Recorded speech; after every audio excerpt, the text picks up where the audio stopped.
Good morning, good afternoon, or good evening, my beautiful hot messes. My name is Mistress Lavender, and today I'm reading Rich AF by Vivian 2. I'm on page 154. Now, if you don't know who I am or where I'm even starting at, make sure you like, comment, and subscribe, and make sure to click episode 1, silly.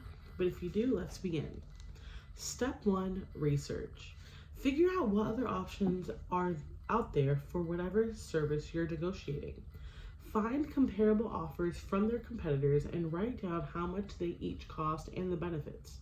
For example, if you're currently with AT&T, do some research on similar plans that Verizon and T-Mobile are offering and compare what they offer in terms of data, talk, text, perks, etc. If there are no alternative services to research or it's hard to find intel on competitors, pull together some facts about your value that are on your side. How long you've been a customer, how reliable you are with your payments, even how much you like being with this particular company. Make your initial ask. Call up the provider and start by simply asking if there's a better offer for you. Hi, I was looking at my cell phone plan and it's getting pretty expensive. Could you tell me what other plans you have that would save me money? They might immediately say yes and offer you a discount, in which case, sweet deal. Just don't say yes yet. Skip to step 5. Chances are, though, they will tell you there isn't much they can do for you. No sweat. Go to step 3. Step 3. Threaten politely to walk away. Okay, in that case, I'm thinking of switching to XYZ competitor. Can you transfer me to your cancellation department, please? A lot of folks are too nervous to go through this part because they don't actually want to cancel just yet. Don't worry, if you're dealing with a major corporation, your account will never get canceled until you say the final word. You can negotiate for hours and walk away, and the worst case there is that you're back where you started.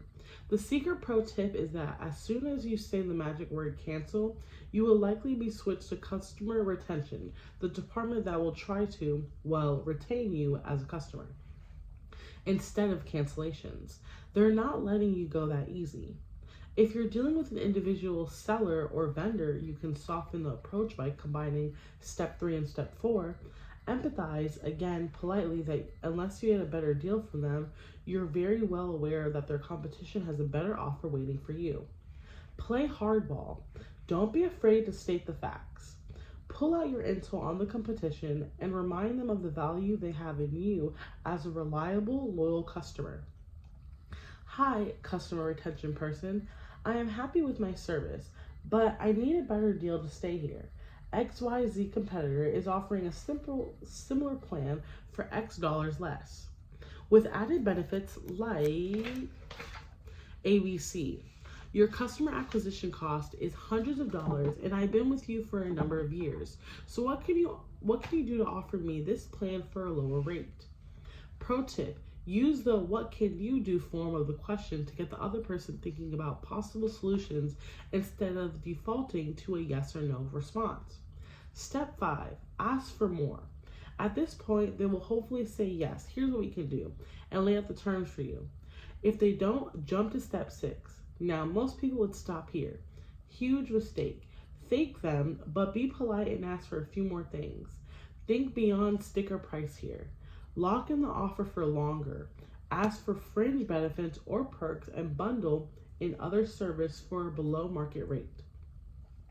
Thanks, I really appreciate that. I'm almost ready to reconsider canceling, but I also don't want to agree for now, only for my rate to go up again in a year. Can you lock in this new rate for the next 2 full years instead? If they say yes, then seal the deal and be sure to get some kind of written confirmation for any off-menu options they've agreed to give you. It also doesn't hurt to jolt down the name of the customer service agent in case you need to call back and straighten things out later. Oh, and say thank you. Negotiating isn't as simple as being a D, and these people are just doing their jobs. This 21-year-old on the phone is not the reason your last 3 calls got dropped. Their job is to keep you happy. So if they're giving you what you need, it's cool to be a decent person. Show gratitude and take the two question survey at the end of the call. Optional step 6, don't give up. If you run into a dead end, don't panic. first, depending on the situation, the person you're talking to may not have the authority to sign off on what you're asking for. In that case, see if you can go up the chain. I understand. Is there someone else who's authorized to make this happen? I'm happy to talk with a supervisor or manager if you transfer me. If the answer is still no, then still don't give up. Just hit pause. Thanks for the explanation. I'll have to think about this before I make a final decision. I appreciate your time. Remember, when you don't get the result you want on the first try, you can always just try again. Call back another day. Try another point of contact. Maybe go back and do some research too. Different customer service people will respond differently. And at the very least, with more practice, your negotiation skills will get sharper. You are literally worth it. I still remember this one message I got when I just started TikTok. The DM read, I'd really like to find a financial planner, but I'm middle class. Is there anything you can recommend? What struck me as so strange is that this person said middle class, like a confession or a disclosure. Like middle class was something to be ashamed of. I wrote her this very long note back. You know that being middle class is an honor, right? That you still likely have thousands of dollars to put somewhere, that you're practicing responsible spending habits, and that your business is valuable. There is no shame in being middle class. And if any financial advisor or financial planner makes you feel less than, they're not the person you should be working with. After that, I told her to go on a speed date 5 different planners and see who takes her seriously, who treats her right, who speaks to her like an equal. The first consultation should always be free, by the way. But the whole experience made me realize something. People think that if they are middle class, they're not worthy of good service. Like they need to be J-Lo walking with $300 million to be taken seriously. And that is not true. This brings me to a core principle of rich people's saving strategy. Rich people are comfortable being entitled.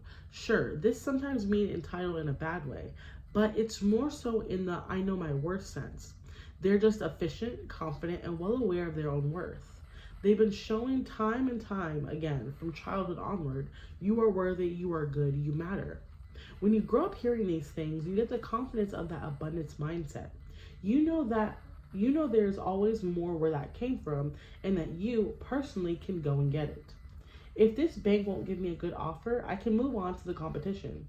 If this hair salon screwed up my balayage, I'm going to get them to fix it or else give me a refund. If I don't get this job, another one will come along. More than that, the reason rich people can act on this entitlement like this by following up, insisting going up the chain of command if they have to, is that they have the time to go out of their way. They can afford to be inconvenienced, not just in terms of cash, but in terms of time and effort. They are rich in money and rich in time. Maybe they're making a lot of their money from investments, and therefore don't have to be at work with their boss breathing down their neck all day. And or they're working a pretentious white-collar job that gives them max flexibility. They can literally walk out of their office at 1 p.m., say, hey, I'm going to step out for lunch, be back whenever, and then go harass the poor customer service person at some bank to inform them in no uncertain terms. You should never have charged this fee to my account, and I expect you to make it up to me. But when you've lived life with the deck stacked against you, when you grow up in a modest middle or working class community, you don't get that positive entitlement from pampering and you're worth it, babe environment. You're worth it, babe. Environment that comes with being rich when you've really never seen anyone who looks like you succeed and make a ton of money. Of course, you're going to doubt your ability to do it. And when you're a broke/poor person, you are likely poor in terms of money, but also poor in terms of time. You're chained to your job that you probably don't like for the most of business hours. You spend a good chunk of your free time commuting and running errands. You don't have the freedom to leave your desk at 1 p.m. to go argue with someone at the bank. So when that surprise fee hits, you'll just suck it up and pay it, because figuring out how to fight it is going to take too much time and energy that you just don't have. Bottom line, you're not going to live in that abundance mindset, and you're not going to exercise any entitlement because that seems like something for other people who are not like you. who are not middle class like you, or for the matter, who are not a woman, a queer person, or a person of color like you. If that's you, then let me just reiterate it. You're worth it, especially when it comes to saving and financial services. And I want you to keep this rich person mentality in mind. Internalize it, own it. Your business is worth something. It's their honor to work with you and for you. You are entitled to the best service possible. Your accounts, checking, savings, credit are your personal team of financial specialists, and they each have a unique job to do. Because you are the customer, you are the client. You are what makes these places have a business model in the first place. This bank or that credit union is not doing you any favor for allowing you to have an account there. You are literally giving them a near interest-free loan every time you deposit a check there. And no matter how big or small that deposit, your business is not worth nothing. Know that. Be confident in that. Be comfortable in that. I want to be really perspective here because I know this is hard. Whether you're actively self-advocating or even just think I am worth it, you need to literally go against your gut and do something that feels terrifying you to get this mindset. So, true, it's not going to feel normal the first time. It's not going to feel good. It's going to feel scary. You're probably going to have your heart beating out of your chest and your palms super sweaty and gross. But try to remember yourself that whether you're interviewing financial planners or applying for mortgages, it's okay to do what you're doing. You're worthy of this product and this service. You're worthy of good service. You can stick up for what you're entitled to and be firm. And you can be polite. You can go for that win-win where they get the commission. You get the interest rate and everyone's happy. You do 10 minutes of Googling to find a better deal, and you can literally just ask for perks or upgrades or bonuses. Sometimes that's all it takes. You can remember that negotiation is an option, even for you. You can trust that there's more where that came from, because there is. When you can master that mindset, you won't just be enriching your bank account, you'll be enriching your whole damn life. And that, my friends, absolutely priceless. And then 162 on the page of money management, to-dos for chapter 4. Ready to save, here's your checklist. Do research into options/banks and credit unions. Review your checking account setup and strategize how to use multiple accounts for no-brainer budgeting. Open a high-yield savings account or several for your emergency savings and sinking funds. Determine your emergency fund based on your current living expenses and map out a timeline for hitting that target. Set up any sinking funds for big near future purchases or expenses. Brainstorm what upcoming expenses you can negotiate. Bonus, download your Rich BFF mega list from my top hacks, apps, and programs for getting extra cash back, extra loyalty points, and sweet freebies at richaf.club. And I'm going to stop there. I'm on page 163. The next episode will be I wasn't born rich, but my kids will be. This is the investing section. Thank you so much for joining me. And remember to like, comment, and subscribe, and hit the post notification bell to know when all my videos upload. Bye, and I'll see you next episode.